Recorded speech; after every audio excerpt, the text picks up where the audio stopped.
ബഹുമാനപ്പെട്ട അധ്യക്ഷൻ സ്വാമി നിത്യസ്വരൂപാനന്ദജി,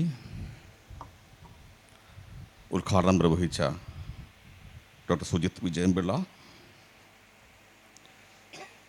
പ്രഭാഷണങ്ങൾ നടത്തിയ doctor Edamattoor Rajarajavarmaji, doctor Vilakkudy Rajendranji, professor Poojappura Krishnan Nairji, ഇനി പ്രഭാഷണം നിർവഹിക്കാനിരിക്കുന്ന ഡോക്ടർ MB ബാലകൃഷ്ണൻജി, ഇവിടെ ആദരിക്കപ്പെടുന്ന വൃന്ദ ASG, L പാർവതി നായർജി, സ്വാഗതം ആശംസിച്ച വിഷ്ണു വേണുഗോപാൽജി, നന്ദി പറയാനിരിക്കുന്ന ജി ബാലേന്ദ്രജി, ആങ്കർ പറയുന്ന എൻ്റെ ബന്ധുകൂടിയായ ശ്രീകുമാർജി, എല്ലാവർക്കും ഈ വേദിയിലും സദസ്സിലും ഇരിക്കുന്ന എല്ലാവർക്കും എൻ്റെ വിനീതമായ നമസ്കാരം. വിദ്യാധിരാജ ചട്ടമ്പിസ്വാമികളുടെ സമാധി ശതാബ്ദിയോടനുബന്ധിച്ച് അദ്ദേഹത്തിൻ്റെ സമാധി മന്ദിരം കുടികൊള്ളുന്ന പന്മന ആശ്രമത്തിൽ നടക്കുന്ന ചടങ്ങിൽ പങ്കെടുക്കാൻ സാധിച്ചതിൽ ഈശ്വരനോട്, ഇതിൻ്റെ സംഘാടകരോട് നന്ദി പറയുന്നു. വളരെ അഭിമാനവും സന്തോഷവുമുണ്ട് ഇവിടെ ഈ പവിത്രമായ ചടങ്ങിൽ പങ്കെടുക്കാൻ കഴിഞ്ഞതിൽ. സനാതനധർമ്മ പാരമ്പര്യമനുസരിച്ച് അവതാര പുരുഷന്മാരെ, മഹാത്മാക്കളെ, ഗുരുപരമ്പരകളെ പൂജിക്കേണ്ടത് സ്വാധ്യായം കൊണ്ടാണ്. സ്വാധ്യായന മഹർഷിഭ്യോ എന്നാണ് പ്രമാണം. സ്വാധ്യായം എന്ന് പറയുന്ന പദം വളരെ വിശേഷാർത്ഥത്തിലാണ് സനാതനധർമ്മത്തിൽ പ്രയോഗിച്ചിരിക്കുന്നത്. നിരവധി അർത്ഥങ്ങളുണ്ടതിന്. പക്ഷെ ഇവിടുത്തെ അർത്ഥം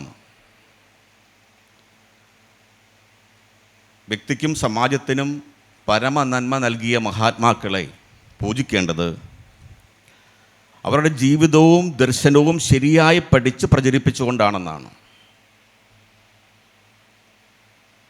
നിർഭാഗ്യവശാൽ ഈ സ്വാധ്യായം പലപ്പോഴും നടക്കാത്തത് കൊണ്ടാണ് എത്രയെത്ര മഹാപുരുഷന്മാർ വന്നുപോയിട്ടും നമ്മുടെ സമൂഹം പഴയ അവസ്ഥയിൽ തന്നെ നിലനിൽക്കുന്നത്.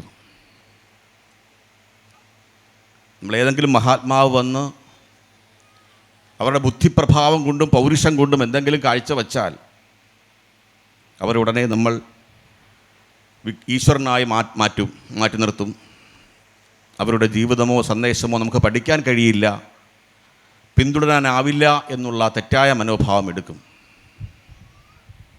ഏതായാലും പന്മന ആശ്രമം അദ്ദേഹത്തിൻ്റെ സംഭാവനകളെക്കുറിച്ച് ചർച്ച ചെയ്തുകൊണ്ടാണ് ഈ ശതാബ്ദി ആഘോഷിക്കാൻ തീരുമാനിച്ചത്. അതിന് പ്രത്യേകിച്ച് ഞാൻ അഭിനന്ദിക്കുന്നു. ഞാൻ അവരെ, പ്രത്യേകിച്ച് സംഘാടകരെ പ്രത്യേകം നന്ദി പറയുന്നു. മഹാഗുരുവർഷം 2024 എന്ന പേരിലാണ് ഇത് ആഘോഷിക്കാൻ നിശ്ചയിച്ചത്. ചട്ടമ്പിസ്വാമികൾ കേരളത്തിന് മാത്രമല്ല ലോകത്തിന് നൽകിയ സംഭാവനകളെക്കുറിച്ചാണ് ചർച്ച. ആ പദവും എനിക്കിഷ്ടപ്പെട്ടു. ഭുവന ശുശ്രൂഷ എന്നാണ്. വെറും സാമൂഹ്യ സേവനം മാത്രമല്ല അദ്ദേഹം ചെയ്തത്. എനിക്ക് വളരെ കുറച്ച് സമയമേ ഉള്ളൂ. നിങ്ങളെല്ലാവരും ക്ഷീണിതരാണെന്നറിയാം. ഉച്ചഭക്ഷണം കഴിക്കേണ്ട സമയമായെന്നും അറിയാം. അതുകൊണ്ട് ഞാൻ കുറച്ച് വാചകങ്ങൾ മാത്രം പറഞ്ഞു നിർത്താം. ചട്ടമ്പിസ്വാമികളുടെ ഏറ്റവും വലിയ സംഭാവനകൾ എന്തെന്ന് ചിന്തിക്കുമ്പോൾ നമുക്ക് ആശയക്കുഴപ്പമുണ്ടാവും. കാരണം ഇടപെട്ട മേഖലയിലെല്ലാം തന്നതായ വ്യക്തിമുദ്രകളും സംഭാവനകളും കാഴ്ചവെച്ച മഹാത്മാവാണ് അദ്ദേഹം. ഒരു സർവകലാവല്ലഭൻ എന്ന് തന്നെ വിളിക്കാവുന്ന ഒരു വ്യക്തി. ഇപ്പോൾ എനിക്ക് മുമ്പ് പ്രസംഗിച്ച ഗുരുജനങ്ങൾ അദ്ദേഹം ഭാഷാശാസ്ത്ര രംഗത്തും ദേശനാമ ചരിത്ര മേഖലയിലും കേരളത്തിൻ്റെ മാത്രമല്ല ഭാരതത്തിൻ്റെ പ്രാചീന ചരിത്രത്തെ സംബന്ധിച്ചുമുള്ള സംഭാവനകളെക്കുറിച്ച് പറഞ്ഞു. അപ്പം അങ്ങനെ നിരവധി സംഭാവനകൾ അദ്ദേഹത്തിൻ്റേതായിട്ടുണ്ട്.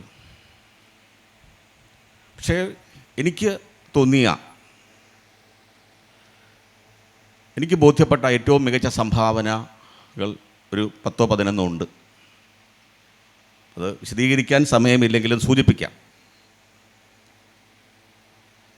ഒന്നാമത്, സനാതനധർമ്മം എന്തല്ല എന്താണ് എന്ന് വ്യക്തമാക്കിയ പരമാചാര്യനായിരുന്നു ചട്ടമ്പിസ്വാമികൾ. ഐതിഹ്യങ്ങളിൽ നിന്നും കഥകളിൽ നിന്നും കലകളിലൂടെയൊക്കെയാണ് പലരും സനാതനധർമ്മത്തെപ്പറ്റിയും ഈശ്വരനെ പറ്റിയൊക്കെ ഒരു ധാരണ ഉണ്ടാക്കുന്നത്. അത് പലതും അശാസ്ത്രീയമാണെന്നും ഗുരുപരമ്പരയിലൂടെയാണിത് പഠിക്കേണ്ടതെന്നും സനാതനധർമ്മം അനുശാസിക്കുന്നുണ്ട്. അങ്ങനെ യഥാർത്ഥ സനാതനധർമ്മം എന്താണ്? ഇന്ന് പ്രചരിപ്പിക്കപ്പെടുന്ന മാമൂൽവാദത്തോടു കൂടിയ ചടങ്ങുകളല്ല സനാതനധർമ്മമെന്ന് വ്യക്തമായി തൻ്റെ തർക്കശാസ്ത്ര പ്രാവീണ്യം കൊണ്ട് തന്നെ ബോധ്യപ്പെടുത്തിയ ഒരു പരമാചാര്യനായിരുന്നു. എന്തല്ല എന്താണ്?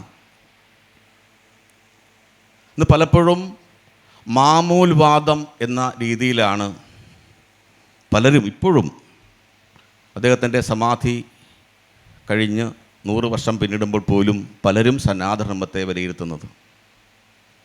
അതുകൊണ്ടാണ് ഇത് ഉന്മൂലനം ചെയ്യണം എന്ന രീതിയിൽ പല വിവരദോഷികളൊക്കെ പലയിടത്തും പ്രസംഗിക്കാൻ കാരണം. എന്നാൽ വർഷങ്ങൾക്ക് മുമ്പേ 100 വർഷങ്ങൾക്ക് മുമ്പേ അദ്ദേഹം എന്താണ് എന്തല്ല എന്ന് വ്യക്തമായി പറഞ്ഞു. സനാതനധർമ്മം എന്താണ്, ഇതിൻ്റെ പ്രമാണങ്ങൾ എന്താണ്, ഇന്ന് കാണുന്ന പല അന്ധവിശ്വാസങ്ങൾ, അനാചാരങ്ങൾ, ദുരാചാരങ്ങൾ, ജാതി, ഭ്രഷ്ടുവാദം, മതം മാറിയവരെയൊക്കെ പുറന്തള്ളുന്ന ചിന്താഗതി, ഇങ്ങനെയുള്ള മാമൂലുകളൊക്കെ വളരെ തെറ്റാണെന്ന് നമ്മുടെ ജനതയെ ഗവേഷണത്തിലൂടെ പ്രചാരണത്തിലൂടെ ബോധ്യപ്പെടുത്തിയ ഒരു മഹാത്മാവായിരുന്നു. അതൊരു സംഘടന സ്ഥാപിച്ചില്ല, സ്ഥാപനം നിർമ്മിച്ചില്ല. അദ്ദേഹത്തിന് ഒരു സമ്പത്ത് പോലും ഉണ്ടായിരുന്നില്ല. പൈസ പോലും അദ്ദേഹം കൈകാര്യം ചെയ്തിട്ടില്ല. കിട്ടിയതൊക്കെ അദ്ദേഹം മറ്റുള്ളവർക്ക് കൊടുത്തു. ഒരു ആശ്രമത്തിൽ പോലും അദ്ദേഹം സ്ഥിരമായി താമസിച്ചിട്ടില്ല. യഥാർത്ഥം ഒരു പരിവ്രാജക ജീവിതം, കാവ്യൊടുക്കാത്ത യഥാർത്ഥ സന്യാസി. എന്നിട്ടും അതിന് ദൈനംദിന സംഭാഷണങ്ങളിലൂടെയും രചനകളിലൂടെയും ഇത്രയേറെ വലിയ അത്ഭുതം സൃഷ്ടിച്ചു എന്നുള്ളത് ആരെയും അമ്പരപ്പിക്കും. ഒന്നാമത്തെ കാര്യം, സനാതനധർമ്മം യഥാർത്ഥത്തിൽ എന്താണ്? സിദ്ധപാരമ്പര്യമാണ്. ആ സിദ്ധപാരമ്പര്യം എന്താണെന്ന് വ്യക്തമായി, സിദ്ധവൈദിക പാരമ്പര്യത്തെക്കുറിച്ച് വ്യക്തമായി അദ്ദേഹം നമ്മുടെ മുമ്പിൽ വ്യക്തമായി അദ്ദേഹം പറഞ്ഞു. എല്ലാവരെയും ഈ ഈശ്വര ദർശനത്തിലേക്ക്, ജീവിത ദർശനത്തിലേക്ക് ക്ഷണിച്ചു. അദ്ദേഹത്തിൻ്റെ പ്രസിദ്ധമായ പുസ്തകം ക്രിസ്തുമതഛേദൻ അവസാനിക്കുന്നത് പരിപൂർണ ഈശ്വരനായ പരമേശ്വരനിലേക്ക് നിങ്ങളെല്ലാം കടന്നു വരുവിൻ, ജാതി മത വർഗ വർണ്ണ ഭേദമെന്നെ എല്ലാവരും കടന്നു വരുവിൻ എന്ന് ആഹ്വാനം ചെയ്തുകൊണ്ടാണ്. രണ്ടാമത്തെ സംഭാവന, അറിവിൻ്റെ അധികാരം. അത് പരാവിദ്യ ആവട്ടെ അപരാവിദ്യ ആവട്ടെ, എല്ലാവർക്കും ഉണ്ടെന്ന് സ്ഥാപിക്കുന്ന വേദാധികാര നിരൂപണം എന്ന സുപ്രസിദ്ധ കൃതിയിലൂടെയാണ്. വേദപ്രമാണങ്ങളെ ഉദ്ധരിച്ചുകൊണ്ട് തന്നെ വേദം പഠിക്കാൻ എല്ലാവർക്കും, സ്ത്രീകളടക്കം എല്ലാവർക്കും അധികാരമുണ്ടെന്ന് സ്ഥാപിക്കുന്ന ഒരു ഗവേഷണ ഗ്രന്ഥമാണ് വേദാധികാര നിരൂപണം. ഈ ഗ്രന്ഥമാണ് വാസ്തവത്തിൽ നമ്മുടെ എല്ലാ നവോത്ഥാന പോരാട്ടങ്ങളുടെയും ദാർശനിക ഗ്രന്ഥമായി മാറിയത്, അടിസ്ഥാന ഗ്രന്ഥമായി മാറിയത്. മൂന്നാമത് അദ്ദേഹത്തിൻ്റെ മറ്റൊരു സംഭാവന, സനാതനധർമ്മത്തിൽ തന്നെയുള്ള പരാവിദ്യകളെയെല്ലാം സമന്വയിപ്പിക്കുക എന്നുള്ളതാണ്. പരാവിദ്യ എന്ന് പറഞ്ഞാൽ ഈശ്വര സാക്ഷാത്കാരം നേടാനുള്ള വിദ്യ എന്നർത്ഥം. പരാവിദ്യ, ഏറ്റവും ഉയർന്ന വിദ്യ. വേദാന്തം, സിദ്ധാന്തം, യോഗവിദ്യ, തന്ത്രവിദ്യ, ഈ 4 വിദ്യകളെയും സമന്വയിപ്പിച്ച ഒരു മഹാത്മാവ് മറ്റൊരാളുണ്ടോ എന്ന് സംശയമാണ്. ഒരുപക്ഷെ ശങ്കരാചാര്യർക്ക് പോലും അവകാശപ്പെടാൻ പറ്റില്ല. കാരണം വേദാന്ത മാർഗവും സിദ്ധാന്ത മാർഗവും തന്ത്രമാർഗവും യോഗമാർഗവും അദ്ദേഹം സമന്വയിപ്പിച്ചു. ഏതെങ്കിലും ഒരു പക്ഷം ചേരുന്നവർ മറ്റൊരു പക്ഷത്തെ വിമർശിക്കുകയോ തരം താഴ്ത്തുകയോ ചെയ്യാറുണ്ട്. പക്ഷേ 4ൻ്റെയും പ്രാധാന്യം ഒരുപോലെ ഉൾക്കൊണ്ടുകൊണ്ട് അദ്ദേഹം ജീവിക്കുകയും മറ്റുള്ളവർക്ക് പറഞ്ഞു കൊടുക്കുകയും ചെയ്തൊരു മഹാത്മാവാണ്. 4 പരാവിദ്യകളുടെയും സമന്വയമാണ് അദ്ദേഹത്തിൻ്റെ മറ്റൊരു സംഭാവന. അടുത്തത് മോക്ഷം. സന്യാസിമാർക്ക് മാത്രമേ മോക്ഷമുള്ളൂ എന്നൊരു തെറ്റായ നിലപാടുണ്ടായിരുന്നു. ചട്ടമ്പി സ്വാമികൾ തന്നെ അത് ജീവിതം കൊണ്ട് തെളിയിച്ചു. അദ്ദേഹം ഒരിക്കലും കാവ്യ ഉടുത്തിട്ടില്ല. ശ്രീനാരായണ ഗുരുവും അങ്ങനെ തന്നെയാണ്. അദ്ദേഹം മഞ്ഞ വസ്ത്രവും എടുത്തിട്ടില്ല. കാവ്യ ഉടുത്തിട്ടുണ്ട്. ശ്രീനാരായണ ഗുരുദേവൻ ശ്രീലങ്കയിലേക്ക് പോകാനായ സമയത്ത് അദ്ദേഹം കാവ്യ ഉടുത്തിട്ടുണ്ട്. വെള്ള വസ്ത്രം മാത്രം ധരിച്ചുകൊണ്ട് ജീവിച്ച അവധൂത സിദ്ധന്മാരായിരുന്നു ചട്ടമ്പി സ്വാമികളും ശ്രീനാരായണ ഗുരുദേവനൊക്കെ. അപ്പം മോക്ഷം എല്ലാവർക്കുമുള്ളതാണ്. ജീവൻ്റെ തന്നെ പരമലക്ഷ്യം മോക്ഷമാണ് എന്ന് പ്രഖ്യാപിച്ച മഹാത്മാവായിരുന്നു ചട്ടമ്പി സ്വാമികൾ. അത് സനാതനധർമ്മ സിദ്ധാന്തം അനുസരിച്ച് തന്നെയാണ്. അടുത്തത് തീർത്ഥപാദ സമ്പ്രദായം എന്ന് പറയുന്നൊരു മികച്ച സന്യാസി സമ്പ്രദായം അദ്ദേഹം കൊണ്ടുവന്നു. അന്ന് ബ്രാഹ്മണരല്ലാത്തവർക്ക് സന്യാസം സ്വീകരിക്കാൻ പറ്റാത്തൊരവസ്ഥയുള്ള കാലഘട്ടത്തിലാണ് സന്യാസിമാരെ വാർത്തെടുക്കുന്ന തീർത്ഥപാദ സമ്പ്രദായം കൊണ്ടുവന്നത്. ഇതിലെല്ലാം അദ്വൈത വേദാന്തത്തിന് പുറമേ സിദ്ധാന്ത പാരമ്പര്യം തിരുജ്ഞാന സമ്പന്നരുടെയും തിരുമൂലരുടെയും അപ്പരുടെയും സുന്ദരമൂർത്തിയുടെയും മാണിക്യവാചകരുടെയും എല്ലാം സിദ്ധാന്ത ദർശനങ്ങളും കൂടി അടക്കം ചെയ്ത ഒരു പാരമ്പര്യമാണത്. യോഗവിദ്യയും തന്ത്രവിദ്യയും ഒന്നും നിരാകരിക്കുന്നില്ല. എല്ലാം കൂട്ടിച്ചേർത്തുകൊണ്ടുള്ള സമ്പ്രദായമാണ് തീർത്ഥപാദ സമ്പ്രദായം. അടുത്ത അദ്ദേഹം ചെയ്തൊരു മഹാ അത്ഭുതം എന്ന് പറഞ്ഞാൽ കേരളത്തിൻ്റെ സാമൂഹ്യ ജീവിതത്തെയും സാംസ്കാരിക പുരോഗതിയെയും നിയന്ത്രിച്ച മഹാത്മാക്കളെ സൃഷ്ടിച്ചു എന്നുള്ളതാണ്. ശ്രീനാരായണ ഗുരുദേവൻ തന്നെയായിരുന്നു ഏറ്റവും വലിയ ഉദാഹരണം. ശ്രീനാരായണ ഗുരുദേവനും ചട്ടമ്പി സ്വാമികളുമായി കണ്ടുമുട്ടുന്ന അണിയൂറിലെ ക്ഷേത്രം, അവിടെ നിന്ന് ആരംഭിക്കുന്ന ശ്രീനാരായണ ഗുരുദേവൻ്റെ ദാർശനികമായ മാറ്റങ്ങളും പുരോഗതിയും പഠിച്ചാൽ നമുക്ക് ബോധ്യപ്പെടും. ശ്രീനാരായണ ഗുരുദേവൻ്റെ ഗുരു തന്നെയാണ് ചട്ടമ്പി സ്വാമികളെന്ന് ശ്രീനാരായണ ഗുരുദേവൻ പറഞ്ഞിട്ടുണ്ട്. ചട്ടമ്പി സ്വാമികൾ സമ്മതിച്ചിട്ടുണ്ട്. ചട്ടമ്പി സ്വാമികളുടെ ശിഷ്യന്മാർ അത് ഏറ്റുപറഞ്ഞിട്ടുണ്ട്. ശ്രീനാരായണ ഗുരുദേവൻ്റെ തന്നെ പ്രിയ ശിഷ്യന്മാർ അത് സൂചിപ്പിച്ചിട്ടുണ്ട്. പക്ഷെ ഇപ്പോൾ അത് പറഞ്ഞത് വലിയൊരു അപരാധം പോലെ എന്ന അവസ്ഥയിലാണ് ഇരിക്കുന്നത്. ചട്ടമ്പി സ്വാമികൾ തന്നെ പഠിപ്പിച്ച ഏതൊരാളെയും, അത് അക്ഷരം പഠിപ്പിച്ചവരാവട്ടെ, സംഗീതം പഠിപ്പിച്ചവർ, ചിത്രകല പഠിപ്പിച്ചവർ, അങ്ങനെ പല രീതിയിൽ അദ്ദേഹം പല അധ്യാപകരും ഗുരുക്കന്മാരുമായിട്ട് സഹവസിച്ചിട്ടുണ്ട്. എല്ലാം അദ്ദേഹം എണ്ണി പറഞ്ഞിട്ടുണ്ട്. അത്ര ഗുരുത്വമുള്ള ആളായിരുന്നു ചട്ടമ്പി സ്വാമികൾ. താൻ ആരിൽ നിന്ന് എന്തൊക്കെയാണ് പഠിച്ചത്. അതിൽ ജാതി വ്യത്യാസമൊന്നും ഉണ്ടായിരുന്നില്ല. അന്ന് ജാതിയിൽ പിന്നോക്കമെന്ന് കരുതപ്പെടുന്ന ആൾക്കാരിൽ നിന്ന് പോലും അദ്ദേഹം വിദ്യ അഭ്യസിച്ചിട്ടുണ്ട്. എന്നിട്ട് അദ്ദേഹം തൻ്റെ ആ മേഖലയിലെ ഗുരുക്കന്മാരാണെന്ന് പറഞ്ഞിട്ടുണ്ട്. അങ്ങനെയുള്ള ഗുരുത്വം നിലനിർത്തിയ ചട്ടമ്പി സ്വാമികളാണ് ഗുരു, സദ്ഗുരു എന്ന രീതിയിൽ ശ്രീനാരായണ ഗുരുദേവനും പറഞ്ഞിട്ടുണ്ട്. പക്ഷെ ഇവരെ രണ്ടുപേരെയും സാമുദായിക ഗുരുക്കന്മാരായിട്ട് മാത്രം കണ്ടിരുന്ന ചില ആൾക്കാരുണ്ട്. അവരാണ് തമ്മിൽ തല്ലുണ്ടാക്കി ഈ പ്രശ്നമുണ്ടാക്കിയത്. അവർ ഈ സമുദായങ്ങൾക്ക് വേണ്ടി മാത്രം അവകാശപ്പെട്ടവരല്ല, ഈ ഭൂലോകത്തിന് തന്നെ മഹത്തായ സംഭാവനകൾ അർപ്പിച്ച മഹാത്മാക്കളാണ്. ഈ കാലഘട്ടത്തിലാണ് അവർ ജീവിച്ചിരുന്നതെങ്കിൽ ഒരു സംശയം വേണ്ട, ലോകം ആദരിക്കപ്പെടുന്ന മഹാവ്യക്തിത്വങ്ങൾ അവർ മാറി തന്നെ. അന്നത്തെ സാഹചര്യം കൊണ്ടാണ് അങ്ങനെയൊക്കെ ആയത്. അവരെ സമുദായത്തിലേക്ക് ഒതുക്കുന്നത് ശരിയല്ല. സനാതനധർമ്മത്തിൻ്റെ തന്നെ ഗുരുപരമ്പരയുടെ മഹാചാര്യന്മാരായിരുന്നു ഇവർ രണ്ടുപേരും. അപ്പോൾ ശ്രീനാരായണ ഗുരുദേവനെ തന്നെ നിർമ്മിച്ചെടുത്തു എന്ന് തന്നെ പറയാം പല കാര്യങ്ങളിൽ. അതിനെക്കുറിച്ച് ഞാൻ വേറൊരു വിഷയമുണ്ടെങ്കിൽ, വേദിയുണ്ടെങ്കിൽ സംസാരിക്കാം. കുറേ വലിയൊരു ഗവേഷണം ആവശ്യപ്പെടുന്നൊരു മേഖലയാണ്. തന്ത്രവിദ്യാ രഹസ്യങ്ങളും എല്ലാം പറഞ്ഞു കൊടുത്തത് ഇദ്ദേഹം തന്നെയാണെന്നാണ് എല്ലാവരും അവകാശപ്പെടുന്നത്. അതിലൊരു കുറച്ച് തോന്നേണ്ട കാര്യമില്ല. കാര്യം നമ്മൾ അങ്ങനെ തന്നെ ചെറുപ്പം ജനിക്കുമ്പോൾ മുതൽ തന്നെ പല ആൾക്കാരിൽ നിന്നാണല്ലോ ഓരോ കാര്യം പഠിക്കുന്നത്. അതുപോലെ അദ്ദേഹത്തിൻ്റെ തന്നെ തീർത്ഥപാദ പരമ്പരയിൽപ്പെട്ട ശിഷ്യന്മാർ, നീലകണ്ഠ തീർത്ഥപാദർ, വിദ്യാനന്ദ തീർത്ഥപാദർ, അങ്ങനെയുള്ള പല ശിഷ്യന്മാരിലൂടെയും ഈ പരമ്പരകൾ, ഈ പ്രവർത്തനങ്ങൾ മുന്നോട്ട് കൊണ്ടുപോകുന്നു. അതാണ് മറ്റൊരു സംഭാവന. അതുപോലെ മത താരതമ്യ പ്രസ്ഥാനത്തിന്, കമ്പാരിറ്റീവ് റിലീജിയൻ എന്ന പ്രസ്ഥാനത്തിന് ഒരു മഹാ നേട്ടങ്ങൾ നൽകിയ വ്യക്തിയാണ് ചട്ടമ്പി സ്വാമികൾ. വെറുതെ എല്ലാവരും എല്ലാം ഒന്ന് എന്ന് പറയുന്നൊരു കാലമാണിപ്പോൾ. വായിക്കില്ല, പഠിക്കില്ല, ബൈബിൾ എന്താണെന്ന് പഠിച്ചിട്ടില്ല, ഖുറാൻ പഠിച്ചിട്ടില്ല, പക്ഷേ എല്ലാം ഒന്നെന്ന് പറയാനായിട്ട് ഇവർക്കൊരു കുഴപ്പമില്ല. ഇങ്ങനെ എല്ലാം ഒന്ന് എന്നാണ് വിചാരിച്ചിരുന്നതെങ്കിൽ എന്തിനാണ് ശങ്കരാചാര്യർ സംവാദ പാരമ്പര്യം നടത്തി യഥാർത്ഥ നമ്മുടെ ധർമ്മത്തിലേക്ക് ആൾക്കാരെ കൊണ്ടുവന്നത്? വെറുതെ ഇരുന്നാൽ മതി, എല്ലാം ഒന്നാണല്ലോ, എല്ലാം ശരിയാണല്ലോ എന്ന് പറയും. അപ്പം സത്യദർശികളായവർക്ക് സത്യം പറയാതിരിക്കാൻ പറ്റില്ല. വളരെ വ്യക്തമായി തന്നെ അത് പഠിച്ച് തർക്കശാസ്ത്രപ്രകാരം തന്നെ അത് പരിശോധിച്ച് ഓരോ മതങ്ങളെയും പഠിച്ച ഒരു വ്യക്തി കൂടിയായിരുന്നു അദ്ദേഹം. അദ്ദേഹത്തിൻ്റെ ക്രിസ്തുമത ഛേദനം എന്നുള്ള പുസ്തകം ഉത്തമ ഉദാഹരണമാണ്. പലരും പറയാറുള്ള കാര്യം, അതിനകത്ത് ക്രിസ്തുമതത്തിൻ്റെ മഹത്വങ്ങൾ അദ്ദേഹം എഴുതി വച്ചിട്ടുണ്ട്, ക്രിസ്തുമത സാരമുണ്ടെന്നാണ്. തർക്കശാസ്ത്രത്തിൻ്റെ ബാലപാഠം അറിയാത്തവരാണ് അങ്ങനെ പറയുക. കാരണം തർക്കശാസ്ത്രപ്രകാരം ഒരു വിഷയത്തെക്കുറിച്ച് പഠിക്കുമ്പോൾ അവരുടെ എല്ലാ അവകാശവാദങ്ങളും കൂടി സംഗ്രഹിച്ച് പൂർവപക്ഷം എന്ന രീതിയിൽ പറയും.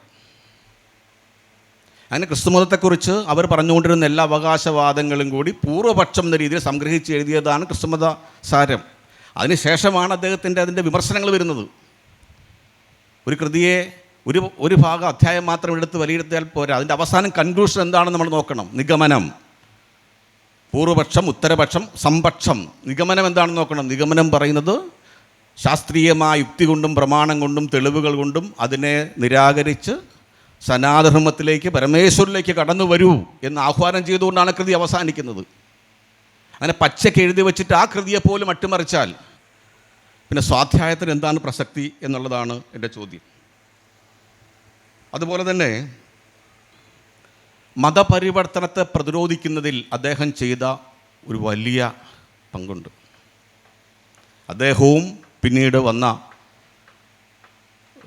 ശ്രീനാരായണ ഗുരുദേവൻ്റെ പ്രവർത്തനങ്ങൾ, ശുഭാനന്ദ ഗുരുദേവൻ്റെ പ്രവർത്തനങ്ങൾ, സദാനന്ദ സ്വാമി, കൊട്ടാരക്കര സദാനന്ദ സ്വാമിയുടെ പ്രവർത്തനങ്ങൾ, ഇതൊന്നുമില്ലാതിരുന്നെങ്കിൽ ഒരുപക്ഷെ തിരുവിതാംകൂറിൽ സനാതനധർമ്മത്തിൽ അഭിമാനിക്കുന്നവരുണ്ടാകുമായിരുന്നില്ല. ഒരു വലിയ സംഭാവന ചെയ്തിട്ടുണ്ട് അദ്ദേഹം. ഈ പുസ്തകം പഠിച്ചിട്ട് കാളിയാങ്കൽ നീലകണ്ഠ പിള്ള എന്ന് പറഞ്ഞ ഗൃഹസ്ഥ ശിഷ്യനെയും കരുവ കൃഷ്ണനാശ എന്ന് പറയുന്ന മറ്റൊരു ഗൃഹസ്ഥ ശിഷ്യനെയും പഠിപ്പിച്ചു.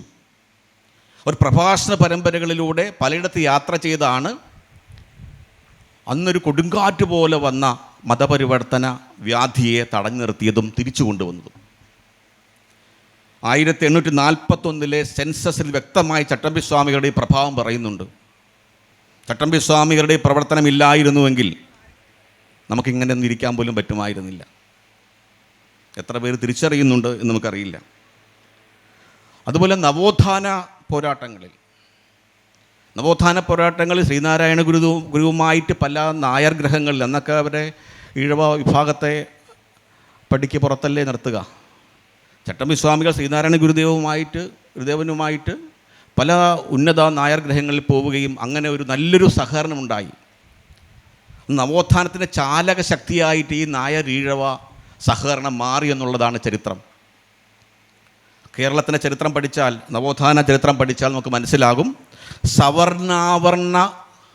സവർണരെന്നും അവർണരെന്നും വിളിക്കപ്പെടുന്ന സമുദായങ്ങളുടെ ഏകീകരണം കൊണ്ടാണ് ഇവിടെ നവോത്ഥാനമുണ്ടായത്.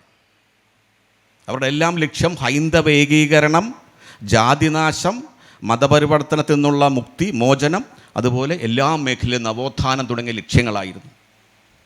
ഇത് അട്ടിമറിച്ചുകൊണ്ടാണ് ഇന്ന് സവർണ വിരോധവും അവർണ വിരോധവും കുത്തിവെച്ചുകൊണ്ട് പല വ്യാജ ചരിത്ര നിർമ്മിതികളുണ്ടാകുന്നത്. പലപ്പോഴും ഇങ്ങനെ ചോദിക്കുന്നവരോടൊക്കെ നമ്മൾ ചോദിക്കാറുണ്ട്, വൈക്കം സത്യാഗ്രഹത്തിൽ കൊല്ലപ്പെട്ട അല്ലെങ്കിൽ മരിച്ച രക്തസാക്ഷിയായ ആളുടെ പേര് പറയാമെന്ന് ചോദിക്കാറുണ്ട്. വൈക്കം സത്യാഗ്രഹത്തിനും ഇപ്പോൾ 100 വർഷം തികയുകയാണ്. ഇപ്പോൾ 100 വർഷം തികയുന്ന കുറച്ച് കാര്യങ്ങൾ ഈ 2024 ചട്ടമ്പിസ്വാമികളുടെ സമാധിക്ക് 100ാം സമാധിക്ക് പുറമെ പലർക്കും അതറിയില്ല. വൈക്കം സത്യാഗ്രഹത്തിൽ ഒരു രക്തസാക്ഷിയേ ഉണ്ടായിട്ടുള്ളൂ. ചിറ്റേടത്ത് ശങ്കുപിള്ള എന്ന് പറയുന്ന ആളാണ്. അതെങ്കിലും പറയേണ്ടതല്ലേ? ഈ വൈക്കം സത്യാഗ്രഹത്തിലും ഗുരുവായൂർ സത്യാഗ്രഹത്തിലും കൂടി പങ്കെടുത്തവർ നോക്കുമ്പോൾ അതിൽ കൊല്ലപ്പെട്ട രക്തസാക്ഷിയായ ഒരാളുടെ പേര് ചരിത്ര പുസ്തകങ്ങളിലും PSC പരീക്ഷയ്ക്കെങ്കിലും വരേണ്ടതല്ലേ? വന്നിട്ടില്ല.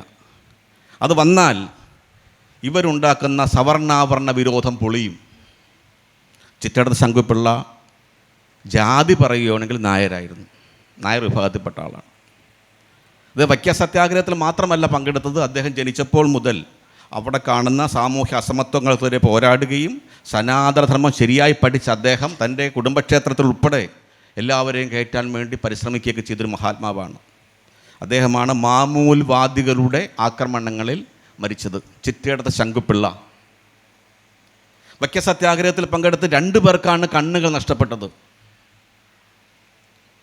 ഒന്ന്, നമുക്ക് ഇവരുടെ പേരുകൾ അറിയാമോ?